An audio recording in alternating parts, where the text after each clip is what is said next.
ছেলেকে কেউ কোনোদিন ভালোবাসতে পারে না, আর আমিও বাসি না।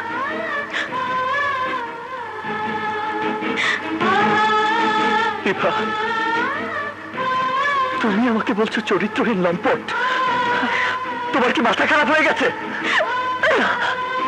না, মাথা এখন ঠিক হয়েছে।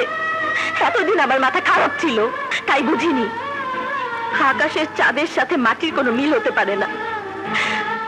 আর শুনে রাখো, আমার নিজের ইচ্ছাতেই আকাশের সাথে আমার বিয়ে হচ্ছে। আশা করি তুমি বুঝতে পেরেছো, এবার যেতে পারো। নাও গো। না না, আমি যাবো না, আমি এই বিয়ে হতে দেবো না।